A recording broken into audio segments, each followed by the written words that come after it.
നമസ്കാരം. ഈ ദിവസത്തെ ഏറ്റവും പ്രധാനപ്പെട്ട വാർത്തകൾ സമഗ്രമായി പ്രേക്ഷകരിലേക്ക് എത്തിക്കുന്ന വാർത്താ സന്ധ്യയിലേക്ക് എല്ലാ പ്രേക്ഷകർക്കും സ്വാഗതം. ഞാൻ പ്രവിതാലക്ഷ്മി. വിശദമായ വാർത്തകളിലേക്ക്.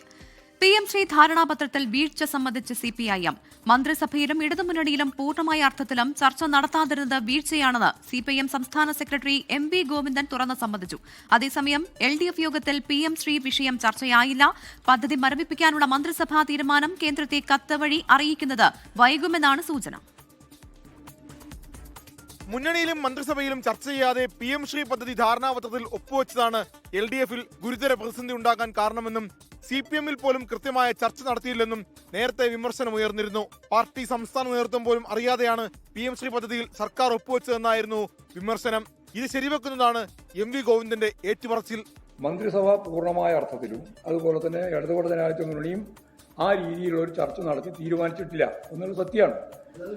അതാണ് വീഴ്ചയാണെന്ന് ഞാൻ പറഞ്ഞല്ലോ, അല്ലാണ്ട് തന്നെ പറഞ്ഞല്ലോ. കഴിഞ്ഞ ബുധനാഴ്ചയാണ് PM-ശ്രീ പദ്ധതിയിൽ നിന്നും പിന്മാറിക്കൊണ്ട് കേന്ദ്രത്തിന് കത്തയക്കാൻ മന്ത്രിസഭാ യോഗം തീരുമാനിച്ചത്. എന്നാൽ ഇതുവരെ കത്തയച്ചിട്ടില്ല. കത്തിന്റെ കരട് തയ്യാറാക്കിയെങ്കിലും മുഖ്യമന്ത്രി ഫയൽ കണ്ടിട്ടില്ലെന്നാണ് സൂചന. കത്തയക്കാത്തതിനെ പറ്റിയുള്ള ചോദ്യത്തിന് MV ഗോവിന്ദന്റെ മറുപടി ഇങ്ങനെ: ചോദിച്ചാൽ മതി മന്ത്രിസഭയോട്. അല്ല, ഞാൻ അങ്ങനെ പറയാ, ഇതെല്ലാം ഗവൺമെന്റ് ഔദ്യോഗിക തീരുമാനമല്ലേ. ഔദ്യോഗികമായിട്ട് തീരുമാനിക്കുന്ന കാര്യം ഔദ്യോഗികമായിട്ടല്ലേ ചോദിക്കേണ്ടത്, എന്നോട് ചോദിച്ചിരുന്നതാ.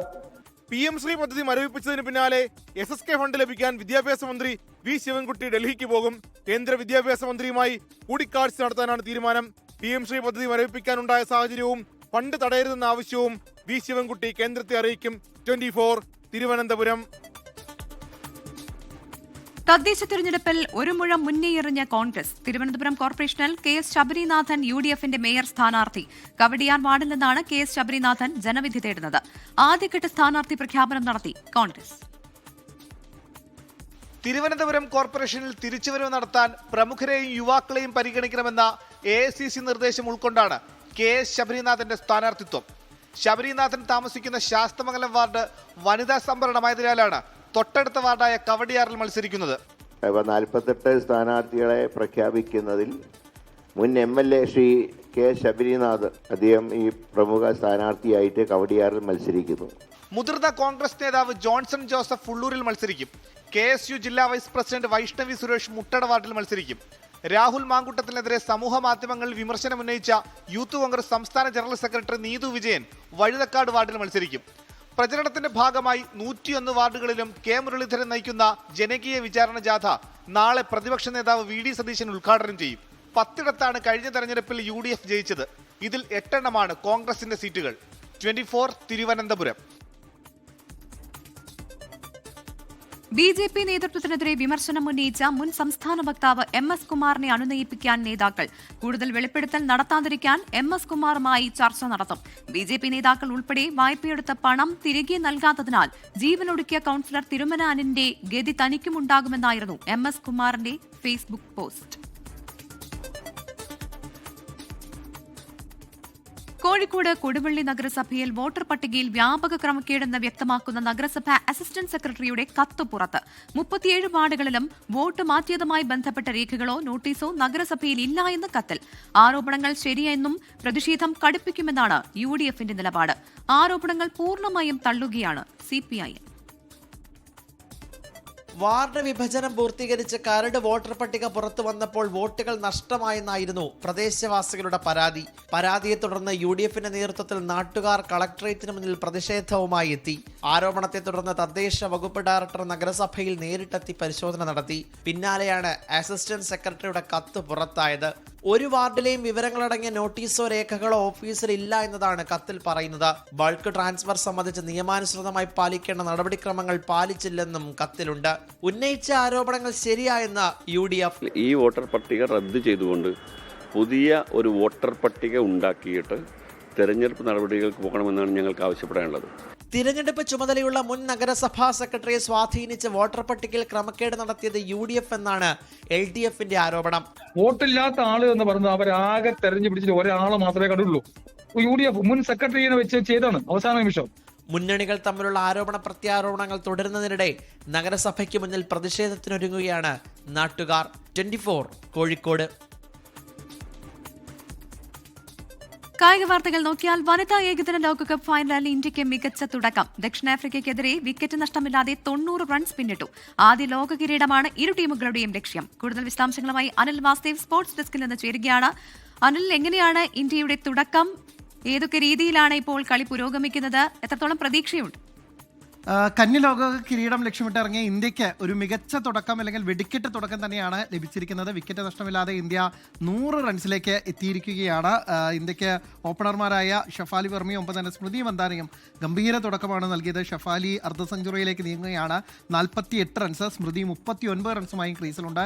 ഇന്ത്യയെ സംബന്ധിച്ചിടത്തോളം മികച്ച സ്കോർ തന്നെ വേണം. ടോസ് നഷ്ടമായി ബാറ്റ് ചെയ്യുന്ന ഇന്ത്യക്ക് ഒരുപക്ഷെ ചേസിംഗ് കുറച്ചുകൂടി എളുപ്പമുള്ള, ചേസിങ്ങിന് അനുകൂലമുള്ള ഈ പിച്ചിൽ ഒരു 330 മുകളിലുള്ള സ്കോർ തന്നെ അനിവാര്യമാണ്. അതുകൊണ്ട് ഇന്ത്യ ഒരു 300 ആ തരത്തിൽ തന്നെ ഒരു മികച്ച തുടക്കം കിട്ടിയിട്ടുണ്ട്. ഇത് ഇനി വലിയ സ്കോർ ടോട്ടലിലേക്ക്, ഒരു കൂറ്റൻ സ്കോറിലേക്ക് കടത്താൻ ഇന്ത്യക്ക് സാധിക്കണം എന്നുള്ളത് മാത്രമാണ്. ഇപ്പോൾ ഇന്ത്യ 100 റൺസ് പിന്നിട്ടിരിക്കുകയാണ്. സ്മൃതി മറ്റൊരു ബൗണ്ടറി കൂടി നേടി 43 പിന്നിട്ടിരിക്കുന്നു. ഷഫാലി വർമ്മ 49 റൺസുമായും ക്രീസിലുണ്ട്. പ്രവിധ. ശരി, അനിൽ വാസ്തേവാണ് വിവരങ്ങൾ നൽകിയത് സ്പോർട്സ് ഡെസ്കിൽ. ഇനിയൊരു വിയോഗ വാർത്തയിലേക്കാണ്. ലോലൻ എന്ന ഒറ്റ കഥാപാത്രം കൊണ്ട് മലയാള കാർട്ടൂൺ രംഗത്ത് വ്യക്തിമുദ്ര പതിപ്പിച്ച കാർട്ടൂണിസ്റ്റ് ചെല്ലൻ എന്ന TP ഫിലിപ്പ് അന്തരിച്ചു. 77 വയസ്സായിരുന്നു. വാർദ്ധക്യ സഹജമായ അസുഖത്തെ തുടർന്ന് വീട്ടിലായിരുന്നു അന്ത്യം. കാർട്ടൂൺ രംഗത്തെ സമഗ്ര സംഭാവനകൾക്ക് കേരള കാർട്ടൂൺ അക്കാദമി വിശിഷ്ടാംഗത്വം നൽകി ആദരിച്ചിട്ടുണ്ട്. ചെല്ലൻ സൃഷ്ടിച്ച ലോലൻ എന്ന കാർട്ടൂൺ കഥാപാത്രം കൊച്ചിയിലെ നെവർ എൻഡിംഗ് സർക്കിൾ എന്ന ആനിമേഷൻ സ്ഥാപനം ആനിമേറ്റ് ചെയ്തുകൊണ്ടിരിക്കുകയാണ്. തന്റെ കഥാപാത്രം ചലിക്കുന്നത് കാണും മുൻപെയാണ് ചെല്ലന്റെ മടക്കം. 2002 KSRTCയിൽ നിന്ന് പെയിന്ററായി വിരമിച്ച ചെല്ലൻ കോട്ടയം വടവാതൂരിൽ വിശ്രമജീവിതം നയിക്കുകയായിരുന്നു. മറിയാമ്മ ഫിലിപ്പാണ് ഭാര്യ. മകൻ സുരേഷ്. സംസ്കാരം തിങ്കളാഴ്ച വൈകിട്ട് 3 മണിക്ക് കോട്ടയം വടവാതൂരിൽ നടക്കും. മുഖ്യമന്ത്രി പിണറായി വിജയനെതിരെ മുസ്ലിം ലീഗ് ജനറൽ സെക്രട്ടറി PMA സലാം നടത്തിയ അധിക്ഷേപ പരാമർശം തള്ളി ലീഗ് നേതൃത്വം. വ്യക്തിപരമായ അധിക്ഷേപങ്ങളിലേക്ക് പോകാൻ പാടില്ല എന്ന് ലീഗ് സംസ്ഥാന അധ്യക്ഷൻ പാണക്കാട് സാദിഖലി ശിഹാബ് തങ്ങളും വ്യക്തി അധിക്ഷേപം ലീഗിന്റെ രീതിയല്ല എന്ന് PK കുഞ്ഞാലിക്കുട്ടിയും പ്രതികരിച്ചു. PMA സലാമിനെതിരെ CPIM പ്രവർത്തകൻ മലപ്പുറം വാഴക്കാട് പോലീസിൽ പരാതി നൽകി. ഒന്നുകിൽ മുഖ്യമന്ത്രി ആണാകണം, അല്ലെങ്കിൽ പെണ്ണാകണം. ഇത് രണ്ടും കെട്ട ഒരു മുഖ്യമന്ത്രിയാണ് നമുക്ക് കിട്ടിയത് എന്നാണ് നമ്മുടെ അപമാനം. കഴിഞ്ഞ ദിവസം മലപ്പുറം വാഴക്കാടാണ് PMA സലാമിന്റെ ഈ വിവാദ പരാമർശം.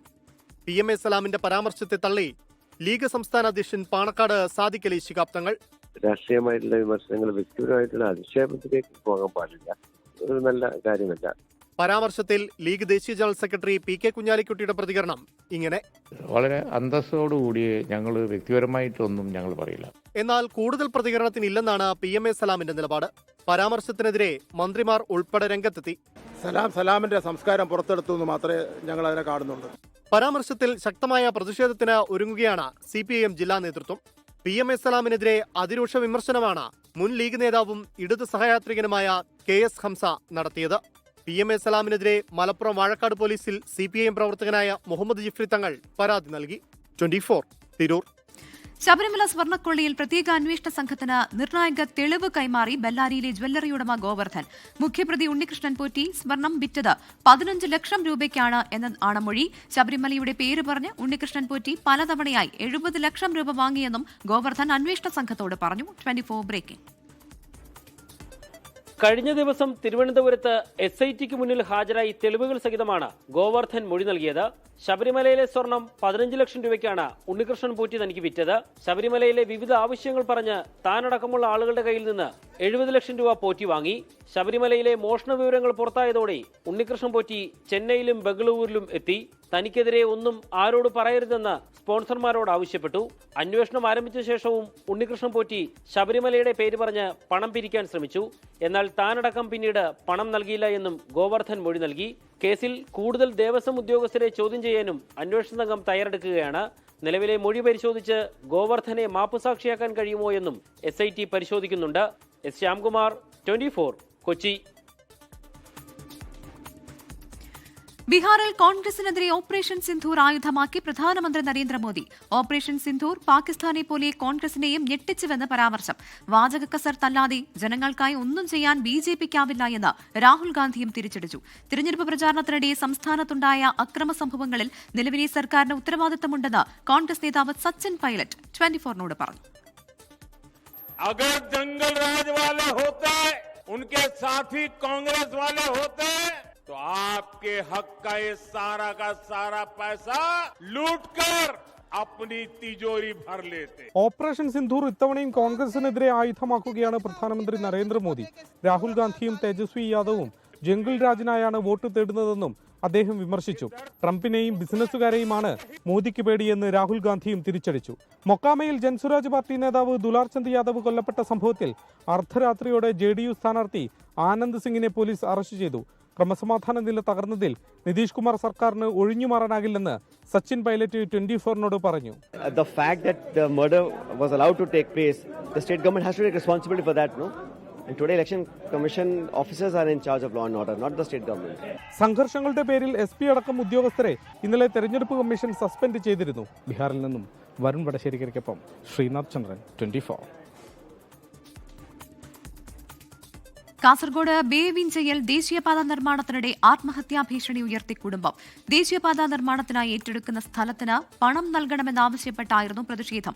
മേഘ കൺസ്ട്രക്ഷൻ കമ്പനി വഞ്ചിച്ചുവെന്ന് ചൂണ്ടിക്കാട്ടിയാണ് ബേവിഞ്ച സ്വദേശി ബഷീറും കുടുംബവും രംഗത്ത് വന്നത്. മേഘ കൺസ്ട്രക്ഷൻ കമ്പനി നിർമ്മാണം നടത്തുന്ന രണ്ടാം റീച്ചിലായിരുന്നു പ്രതിഷേധം. ബേവിഞ്ചയിൽ റോഡിന് വീതി കൂട്ടണമെങ്കിൽ ബഷീറിന്റെ വീടിന്റെ മുറ്റം ഉൾപ്പെടെ ഏറ്റെടുക്കേണ്ടി വരും. ഏറ്റെടുക്കുന്ന സ്ഥലത്തിന് പണം നൽകാമെന്നായിരുന്നു ദേശീയപാത അതോറിറ്റിയുടെ നിലപാട്.